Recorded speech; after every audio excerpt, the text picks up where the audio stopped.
Book 1, Bazur's Plot, Chapter 32, Up and Onward. I opened my eyes and I heard the river close by. I had not moved yet in my hammock. I just wanted to take a moment to enjoy myself. I felt so grateful.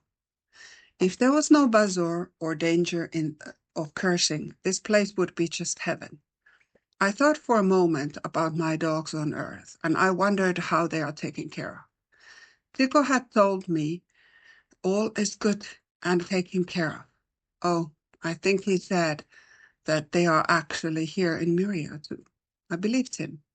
It is just, I just felt bizarre since we have been here multiple days, or I actually don't know how many days. Somehow I was not worried. Everything else had been arranged and sorted, so why would this not work? It was third wood today. I wonder if I move all the creatures to the other side of the river with the fairy magic. Well, that will be clear very soon.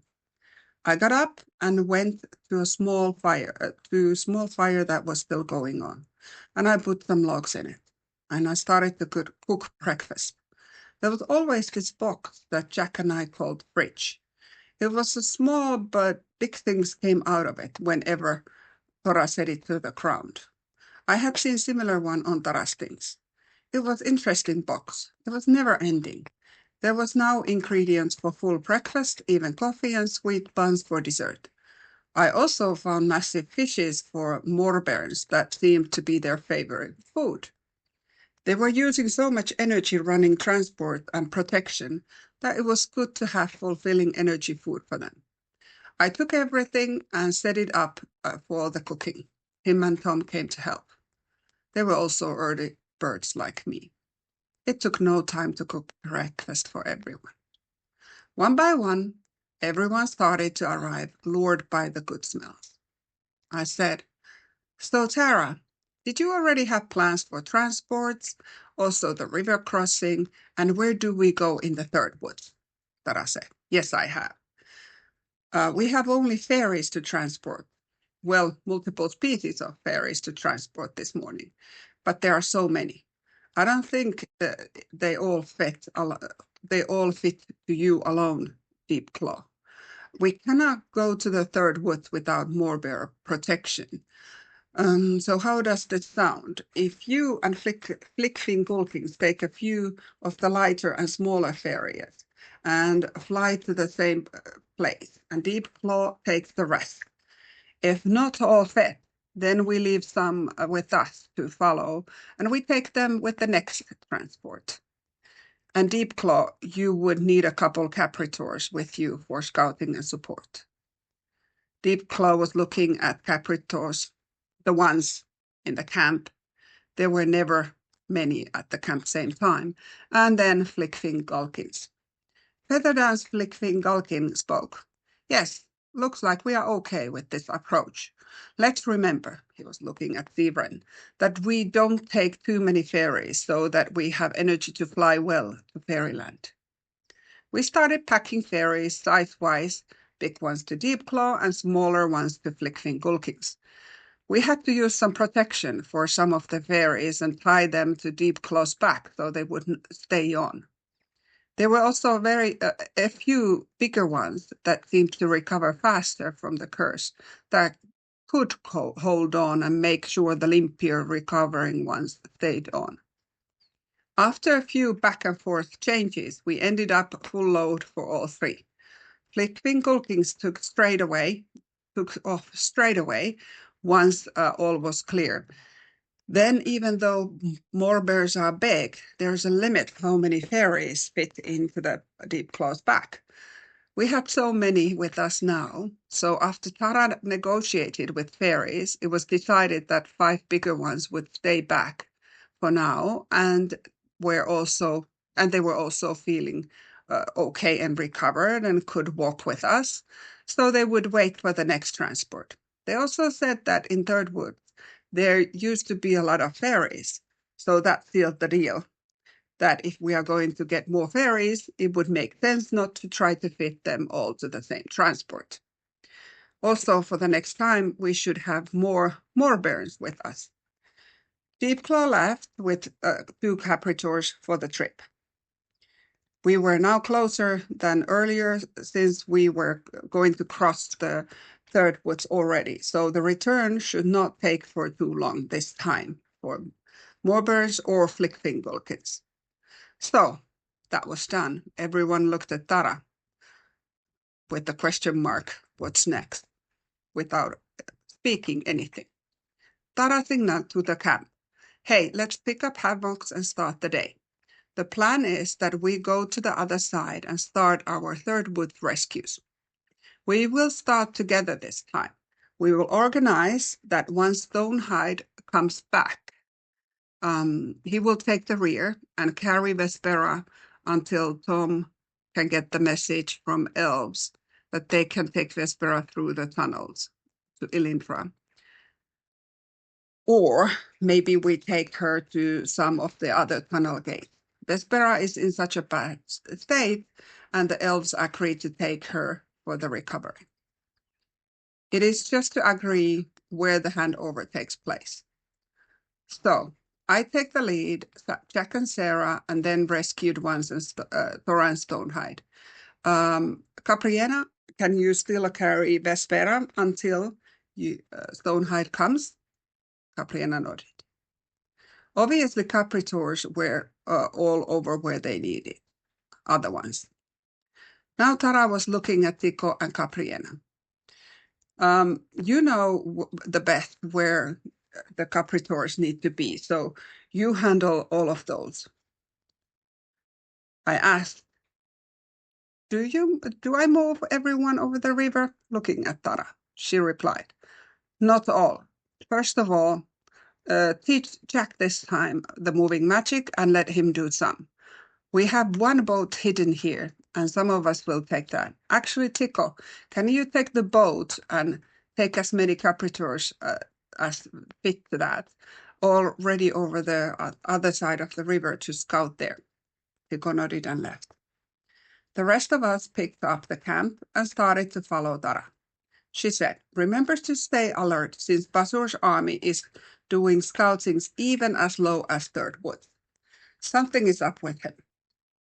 Hopefully, we still get through some areas before he notices us undoing his curses. We arrived shortly to the river. I started to teach Jack what to do. We have selected a tree across the river where we moved everyone. I moved Tara as an example so she could be there to help. Jack was a quick learner, so he started to help soon. He took Tim and Tom first, and then we continued to move all the rescued creatures and Tara. Finally, it was time to do ourselves, and I explained to him what was the principle when moving oneself and reminded him to trust himself. I said, you must have a wizard blood in you since you learn everything instantly. Feels like you do not have to learn anything. You just remember suddenly how things are done. Jack looked at me puzzled. That is how I feel. That is exactly how I feel. When you explain what to do or see fairer, I feel that, yes, I knew that, and then I just do it. I smiled. Okay, shall we go then? Concentrate and move yourself to the other side. We were all by the tree now in Third Wood. Tara took the lead, and I started to walk through the shore boulder. She said, follow me, there's a trail starting soon. We all followed. I was walking after Tara and Jack was right on my heels. I remembered that on the north side of the wood, there were fairy waterfalls, so I assumed that Deepclaw was going to come back soon. Also, Stonehide and Garnock would be returning soon from guiding the awakened Morbiers to their hiding place. I looked behind me, and I saw that Tora was actually the last one, and Capriena was carrying Vespera for now. This wood was again totally different. This wood was full of lovely flower smells. The sun was shining here and there between the taller trees. I felt like we were in the Third Wood fantasy rainforest. I really loved the feeling this wood came. I stopped and Jack bumped into me. We had agreed that I would take left and he was checking the right side and we would switch later. Sorry, Jack, I said. Look there, on that bush. Those kind of looking like stick or maybe small cones. There are like dozens of them right there and there. They look to be living. Maybe fairies since they are so small. Underground elves were so used to, by now, our drill that they came closer with the remedy bottles in their hands, all four of them. Tim asked, "What do we have?" Jack pointed out those cones. There may be quite many fairies, guessing by size. Fairies came closer. Is that how we look when you find us? I replied, yes. We have to see if object is living first, and those are, and then we uncurse them one by one. Fairies looked stunned, and one said, wow, thank you for saving us. Jack and I started uncursing, and yes, there were many fairies. This was a very small kind, thankfully, since there were so many of them. Sylvester made those backpacks appear, and suddenly there were multiple volunteers from the other rescued creatures to carry fairies. Bigger fairies could not carry them. Fairies were too fragile for that task. We helped the awakened fairies after remedy doses to those backpacks and continued to walk. I checked the other side of the big bush so that we did not miss anyone. I saw two on the ground on the other side of the bush and uncursed them. I came around carrying the two and handed them over to Tim. Here are two more I found under the bush. He replied, wow, I think we discovered the whole tribe of them at the same time.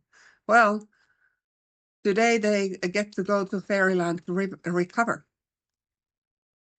We took the line up when Capritor came in speed to Tara and turned around. Bazur's army warning. Go hide and remember the smell blocker poison you have. You rescued one, split into two groups. Half follow me and half follow Tora.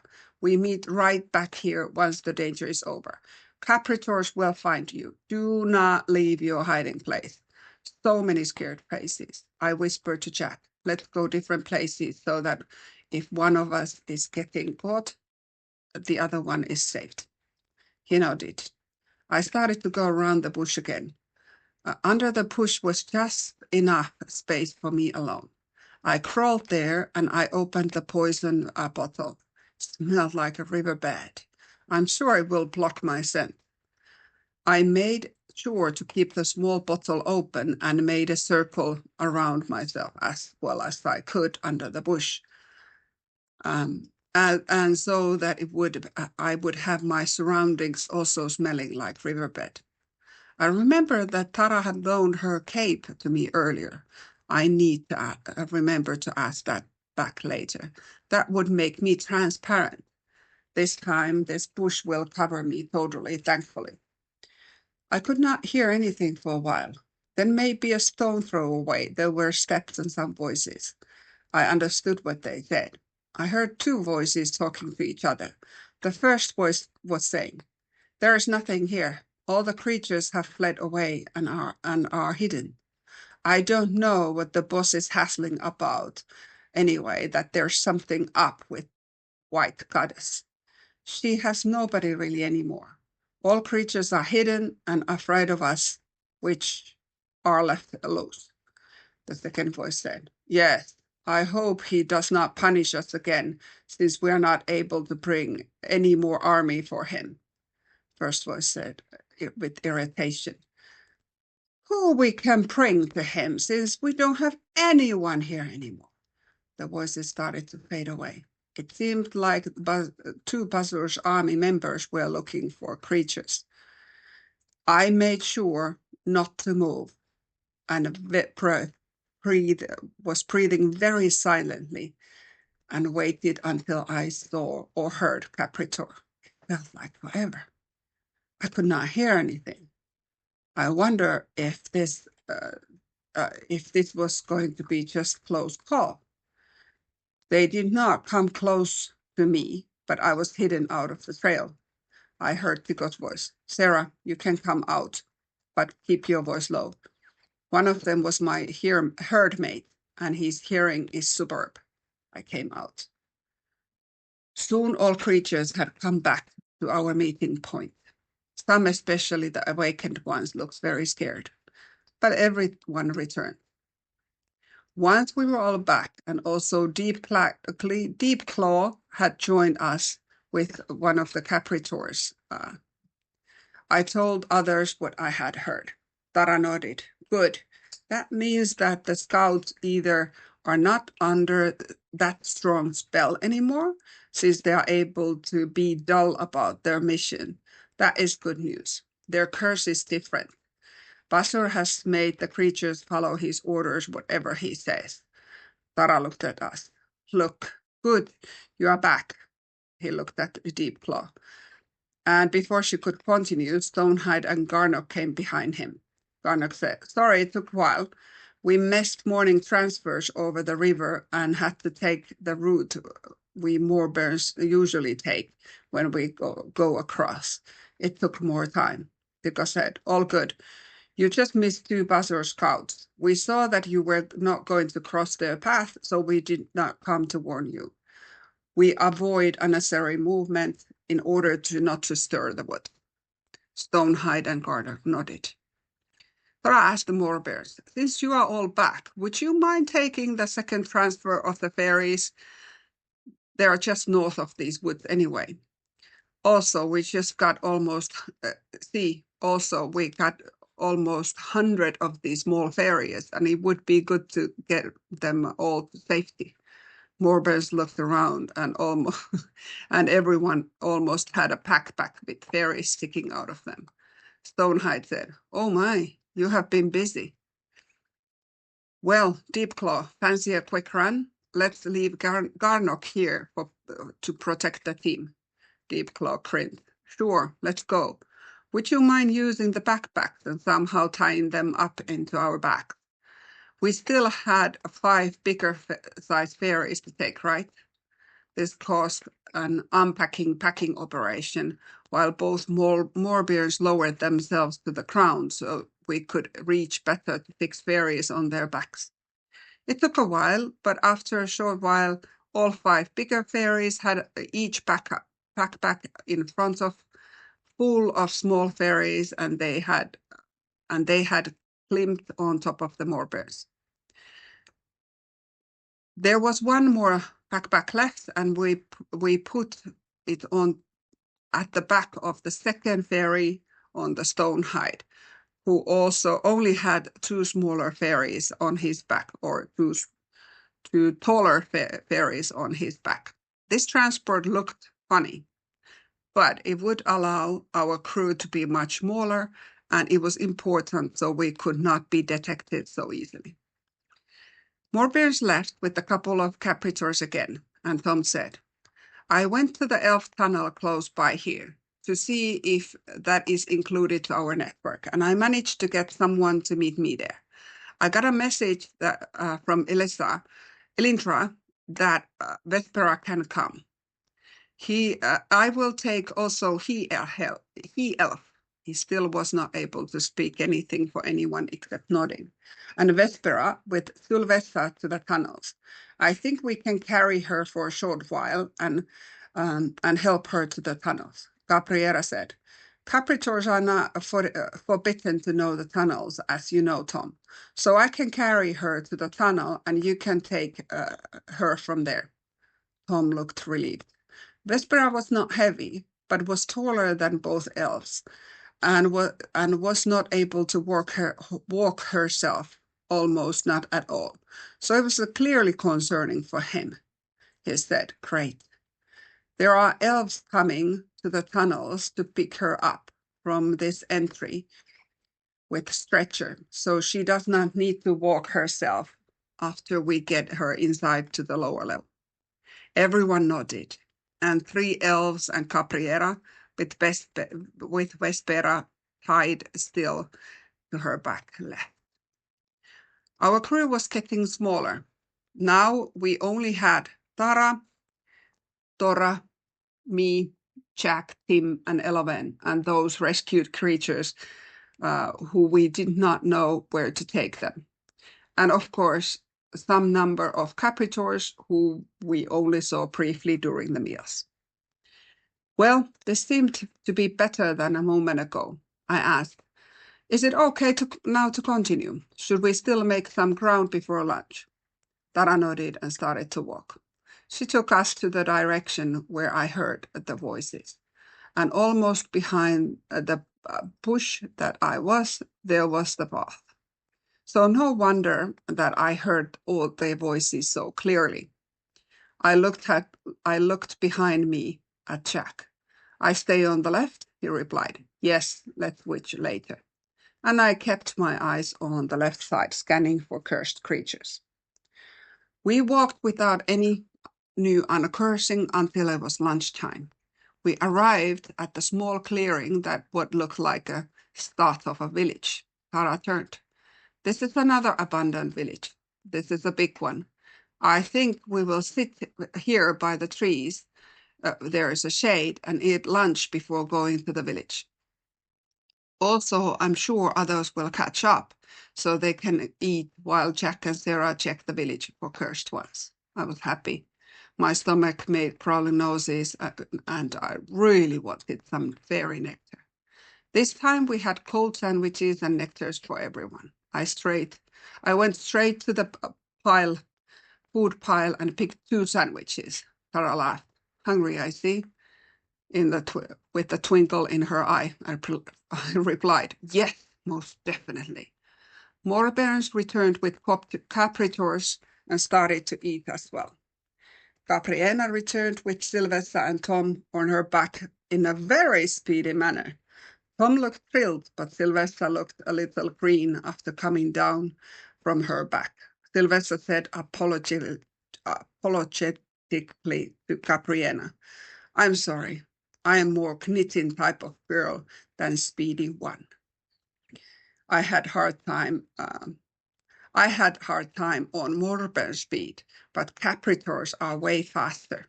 Capriana laughed. No offense taken. I understand.